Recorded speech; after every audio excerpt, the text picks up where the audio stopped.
ኩሎ ዘፈቀደ ገብረ እግዚአብሔር በሰማይኒ ወበምድርኒ በባህርኒ ወበኩሉ ቀላያት።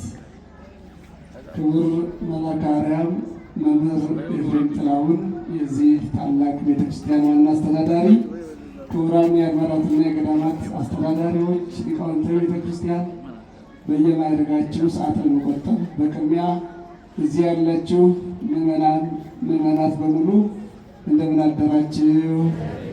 እንደምን አደራችሁ? እንደምን አላችሁ?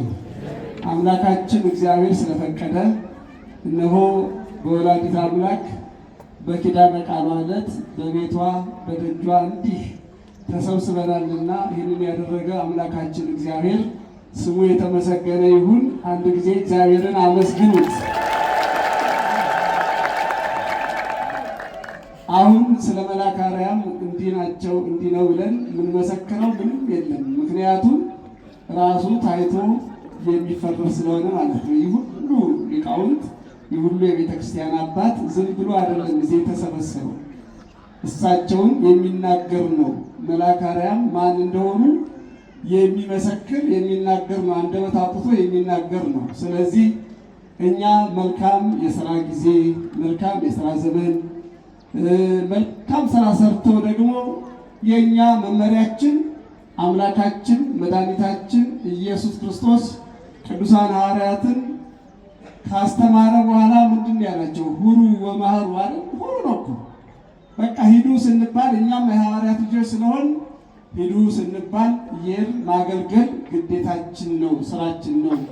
ስለዚህ ቅዱስ ሲኖዶስ ደግሞ በመንፈስ ቅዱስ የሚቃኝ ስለሆነ በመንፈስ ቅዱስ የሚመራ ስለሆነ ለዚህ ቦታ አባት ያስፈልገዋል ብሎ ይህን ታላቁን ወንድማችንን አባታችንን በዚህ ቦታ እንዲያገለግሉ ሂዱ አለ።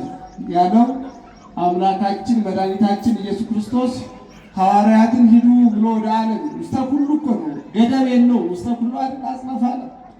ስለዚህ የእኛ አገልግሎት ገደብ የለውም። ዛሬ እዚህ ነን፣ ነገ ደግሞ ሌላ ቦታ ነን።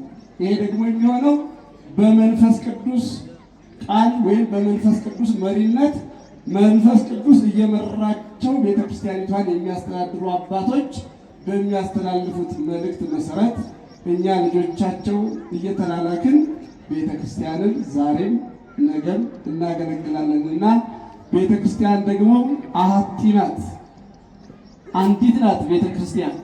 ስለዚህ እንዳውም በእንደዚህ አይነት ስፍራ ተገኝቶ ማገልገል ክብር ያስገኛልና እኔ መልአከ አርያም እንኳን ደስ ያለዎት። በዚህ ስፍራ የአገልግሎት ዘመኑን ሁሉ እግዚአብሔር ይባርክልኝ ነው። ሌላው ምንድን ነው እንግዲህ እንደሚታወቀው አስተዳዳሪ ሆኖ ሲመደብ ሊናዝዝ አይደለም። አምላካችን መድኃኒታችን ኢየሱስ ክርስቶስ በመለኮታዊ ቃሉ ሲያስተምር ለቅዱሳን ሐዋርያት መልእክቱን ሲያስተላልፍ በማቴዎስ ወንጌል በምዕራፍ 20 ላይ ወባቱ ዘይፈቅድ እምኔክሙ ይኩን አብየ ይኩንክሙ ገብረ አይደል የሚለው? ወዘይ ይፈቅድ እምኔክሙ ይኩን ሊቀ ይኩንክሙ ላይከ። ከእናንተ ታላቅ ሊሆን የሚወድ ቢኖር አገልጋይ ይሁን፣ ከእናንተ አለቃ ሊሆን የሚሻ ቢኖር ተላላኪ ይሁን። መልአከ አርያም ሊላላኩ ሊያገለግሉ መጥተዋልና የሚላላኳቸው ከፊት ከፊት እየቀደሙ ለስራ መቼም መልአከ አርያም እንዲስሩ እንዲያድርጉ የምንላቸው አባት አይደሉም። ነገ የምታያቸው ናችሁ። ግን ተከታይ ይፈልጋሉ። ተከትሎ እየታዘዙ ምንድን ነው ተከተል አለቃህን አይደል የሚባለው? አለቃችንን መሪያችንን ተከትሎ ማገልገል መስራት ቤተ ክርስቲያንን እሳቸው ብቻ ሳይሆኑ በነበሩበት ቦታ በፍቅር ሲመሩ ሰውም ካህናቱም የሚመራ ስለነበረ ተለውጦ ታላቅ ቦታ ሊሆን ይችላል እና ዛሬም የሚመራ የሚያዳምጥ ካገኙ የሚከተል ካገኙ መልአከ አርያም በአገልግሎትም በወንጌል ትምህርቱም በልማቱም የሚታሙ አባት አይደሉም እና በዚህ አፋችንን ሞልተን ደረታችንን ነፍተን የምንናገርላቸው የቤተ ክርስቲያን እንቁ ልጃቸውና ለሳቸው የምንመኘው እድሜና ጤና ብቻ ነው። መልአከ አርያም እድሜ ጤና ሰጥቶ ከዚህ የበለጠውን ገና ብዙ ይጠበቅቦታልና ብዙ ስራ ሆዶትን ሰፋ አድርገው በደንብ እየቃኙት ቦታው መቼም ህሊና ጥሩ ነው። አንዳንዴ ሊቃውንት ቅኔ ለመቁጠር ወደ ጫካ ነው ሄድ የሚሉት ምስጢር ይገለጻል። ስለዚህ እንደው ይሄ ሲታይ ራሱ የስራው ምስጢር ራሱ ይገለጻል የሚገለጽበት ነውና በእውነት መንፈስ ቅዱስ ያለበት ቦታ ነው። እኔ በጣም ነው ደስ ያለኝ።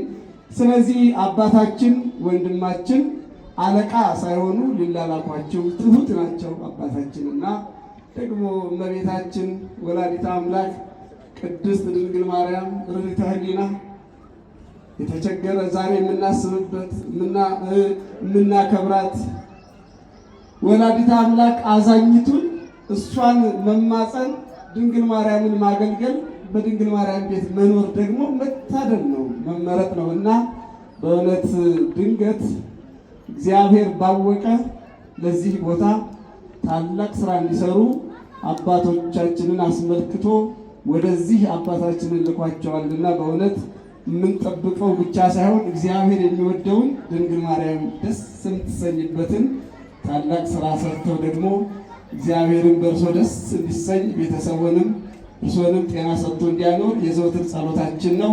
በእውነት ይህ ቦታ ታላቅ ቦታ እንደመሆኑ መጠን ታላቅ ሰው አግኝቷልና በእውነት ተባብራችሁ ተመካክራችሁ እንድትሰሩ ለማለት ነው። ሁላችንም ቢሆን በያለንበት አለቆች ሳንሆን ተላላኪዎች ሆነን የምንሰራ ነን፣ አገልጋዮች ሆነን የምናገለግል ነን።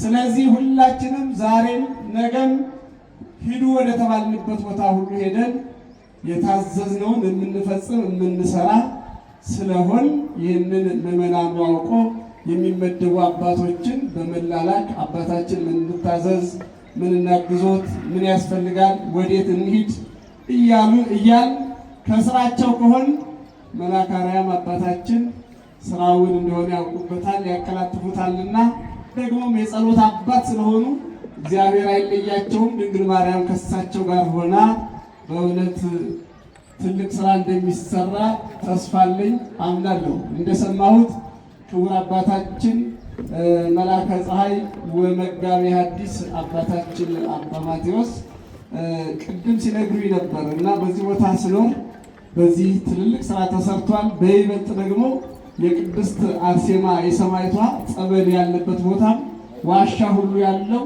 ትልቅ ፈውስ የሚሰጥበት እኛም በዚህ ወደ ደብረ ሊባኖስ ወደ ተለያየ ስፍራ ስንሄድ በመንገድ ላይ አባቶቻችን በማዕጠንቱ ጭምር የሚባርኩ የተቀደሰ ስፍራ ያለበት ብዙ ስራ የሚጠብቃቸው ናቸውና አባታችን የተቻላቸውን ያህል ሰርተው ሂዱ ሲባሉ እሳቸው ሄደዋል። ደግነቱ ደግሞ እዚሁ ቅርብ ስለሆኑ እየተመካከሩ የተጀመረው ስራ ምን እንደሚመስል እየተነጋገሩ ትልቅ ስራ ይሰራል ብዬ እጠብቃለሁና አባታችንም ወንድማቸው ናቸው መጥተው የተተኩት። ስለዚህ በመነጋገር የተጀመረው ስራ እንደነበረ ይቀጥላል ብለን እናምናለን።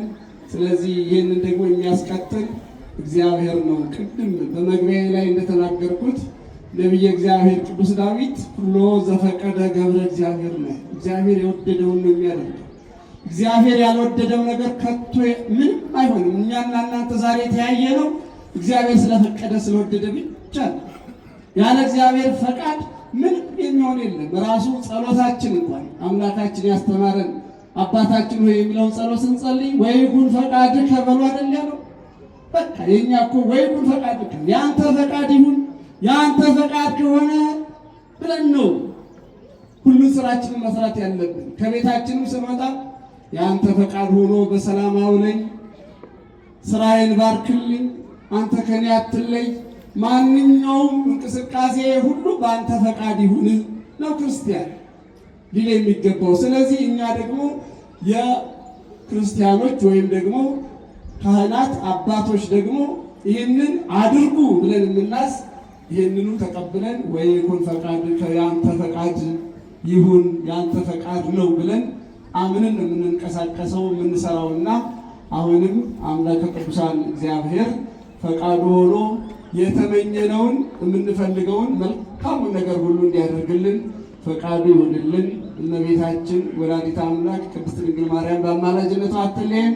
እንደው ብዙ ብንናገር ስለ መልአከ አርያም ደስ ባለን፣ ግን ስራቸው ስለሚናገር አሁን እንዲሁ ዝም ብለን እናበላሸዋለን። እንዲህ ነው እንዲህ ነው ብለን ብንናገር ስለሚበላሽብን መልአከ አርያምን ራሳቸውን በስራ ስታዩአቸው ስተረጉሟቸው ተርጓሚም አያስፈልጋቸውምና የዚያን ጊዜ ተረዱታላችሁ። እንደው መቼም እኛ ዝም ብሎ ላለመሄድ